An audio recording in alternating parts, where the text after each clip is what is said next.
You're welcome to Extreme News. I have this analysis to give out to my fellow Igbo brothers and sisters all over the world. It has come to our knowledge, that the Ohaneze group, they have, waking up from their slumber. A situation whereby they have actually given an ultimatum to all the southeastern governors to actually stop killings across the Igbo states. They have given them 48 hours.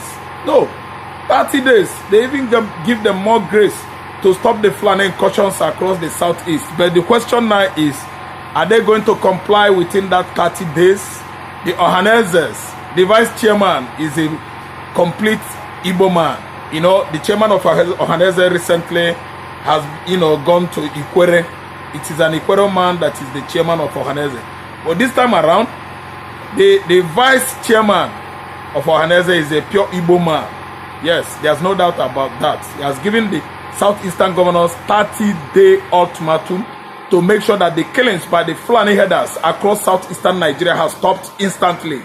Wow, that's a very good, welcome development. Two, again, Nnamdi Kanu has actually reiterated that he is coming out from DSS, facilities this month. Comes 2029, Nnamdi Kanu was actually, discussing peacefully, with Nigerian court. That was during his last hearing. That he has begun to have faith in Nigerian court after the Nigerian court has actually apologized to him for delaying him, procrastinating for a case that should have at least struck out since for good 10 years. They actually tendered an apology to Nnamdi Kanu. And today, we are seeing Nnamdi Kanu coming out, telling the whole world that it's the right time that this case has come to an abrupt end. Or else, Chief Justice Omotosho is going to actually dent his legal legacy or credentials, on the mud. And this time, we are waiting comes 29th May. What are we trying to say? Nnamdi Kanu is just like a fish bone on the neck of Nigerians. Their larynx has been blocked by this fish bone. Nwakuku bere na ngige, ona agba egu, ngiga na agba egu. Nwakuku bere na ngige, onwe egu, ngiga na agba egu. He could not allow Nigerians to breathe because Nigerian government under Buhari has actually, breached his fundamental right by violating him. What did they do to him? They actually abducted Nnamdi Kanu from Nairobi, Kenya since 48 months ago. That was 2021, June 21st. And today, we are believing Nnamdi Kanu's remarks. Through his lawyer, Jimako, Kanu said, this is the final. Or else, what Ohamadike can do in the court? It's going to take over the judgment, presided by whoever the presiding judge is. We don't want to know. Nnamdi Kanu doesn't want to know. The Igbos don't want to know.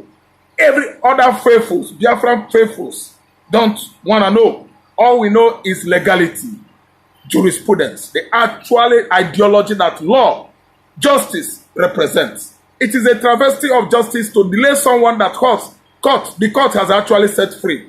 Since how many years now? During Buhari regime.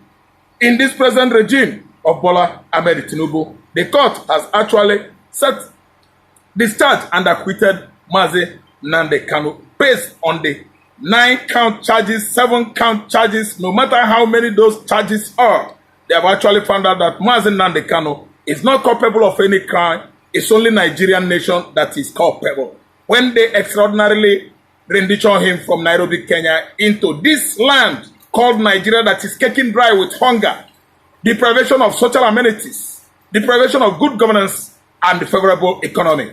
They are the one that has actually committed travesty of justice.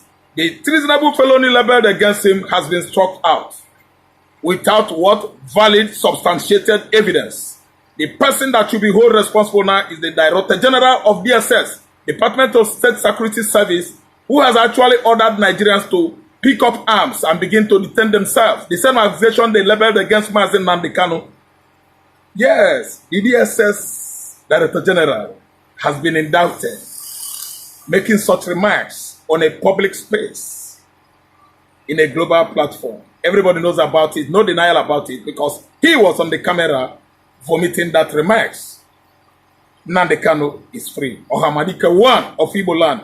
He is the Nostradamus of our time, the man that saw tomorrow, actually predicted all the incursions of the FULANIs across Nigeria. His name is Nnamdi Kanu, a man that saw tomorrow, a prophet of our time. He is the rabbi from the Jewish Igbo extraction on the continent of Africa. Nnamdi Kanu is a blessed prophet of God. He is a Judaist. He is a worshipper of Chukwu Okike Abiam, God of Abraham. Yahusha is his name. Yahweh is his name.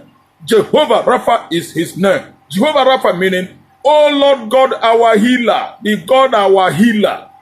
Man, Nnamdi Kanu is going to be free very soon. I believe that all the Biafra faithfuls, they will be praying towards that. We are not begging federal government. Rather, they have got stalked. Yeah. And the bone has actually caught up with them in the right place. Gullet, throat, larynx, that is the voice box.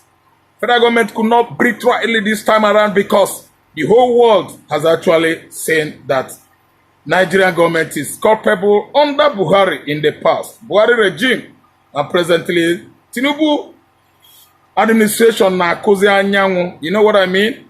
Tinubu administration is just like a man that is gasping for breath or oxygen when he found himself on the floor, on the ocean floor or river. 3 times, if not helped, is going to go down. I mean, federal government is going down now because we actually know that Nnamdi Kanu will be free. Set him free. What has he done? He has not done anything. Yes.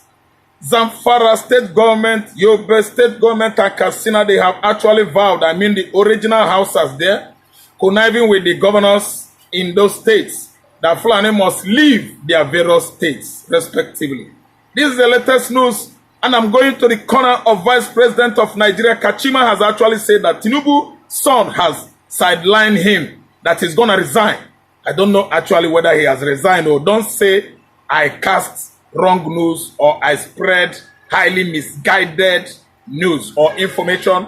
I've not said actually that Chetima has resigned, but I'm seeing something like that at Asurok. The man is not happy because when Tinubu traveled to France, he actually handed it over to his son, Cheyi Tinubu. And that is so disrespectful to the office of the vice president. Don't say extreme news is at least disseminating false information or highly misguided news. No, we always come out with facts. Abumwa Biafra, I'm from Igbo land. I don't disseminate false information, but with facts and the substance. I always hear from the right source, read from the right source, and grab the facts. Yes, Chetima is no longer happy because he has been sidelined. The office of the presidency, the cabals, the Lagos boys, headed by Bayo Ononoga and the Gbajabia Miller, they don't want to see him. Just exactly what Muhammad Buhari has done to Yemi Ochibanjo. And now the Hausa man, the Kanuri man, is crying foul that he has been sidelined. When he was given that position, doesn't he know that the vice president has no veto power? Yes, it was just based on what? An appointment, selection. He is not democratically elected. Who gave him the power? Only Bola Ahmed Tinubu has given him the power by appointing him. So, Bola Ahmed Tinubu is using Chetima as a rubber stamp, prepared, Suji, and exactly how it is. That was how it is because Chetima himself was appointed by him, giving him the power by himself alone, the office of Asurok, headed by Bola Ahmed Tinubu. So, if you ask me, I will actually say that Chetima should stop crying foul.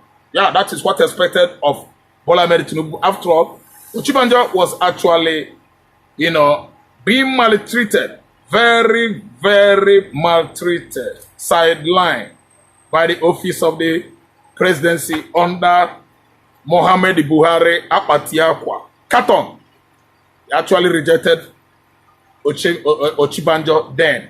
And today it is playing back on the north. The man appointed by Mohamed Tinubu is crying foul, trying to render resignation. Why?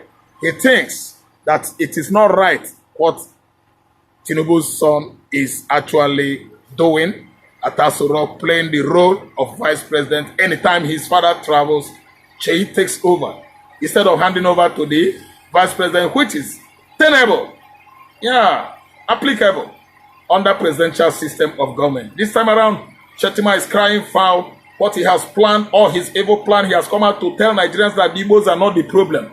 That the problem we have in the country is Yoruba. It is a lie. Shettima, go and settle with them. Bed of same feather. They flock together. You don't gonna play with our brain. We are the Igbos and we know where you are going. You want to bring us into trouble. You want to bring us into the game. No. We are not antagonists. We are the Igbos. Yes. Very, very detailing in all our doings. We don't hide. Please, don't blame us. Don't tell us that Yoruba are the cause of the problem. A lie. Nigerian problem is the North. The North instigated, orchestrated the mechanism behind Boko Haram. The insurgency throughout the North is the North. Who are the people funding and sponsoring killer headers? The North.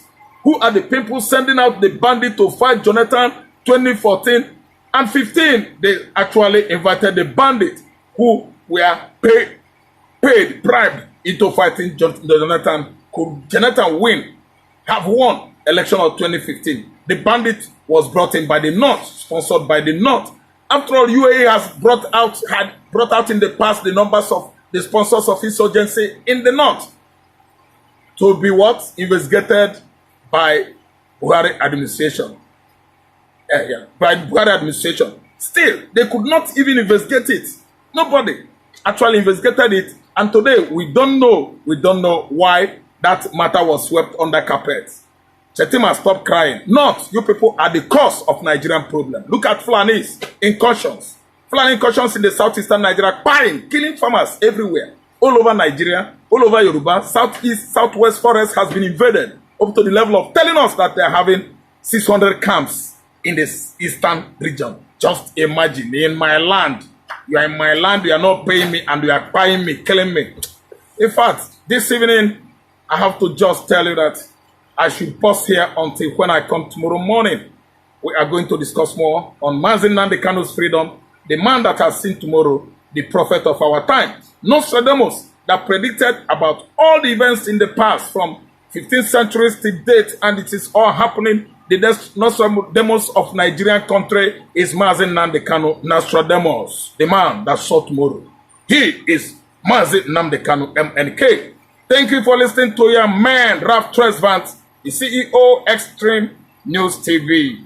Follow me by subscribing from me, like me, discuss me on the comment section. I'm ready to talk with you on the comment section. Say your mind. Say your mind. I will respond. Thank you so much for listening. Good night.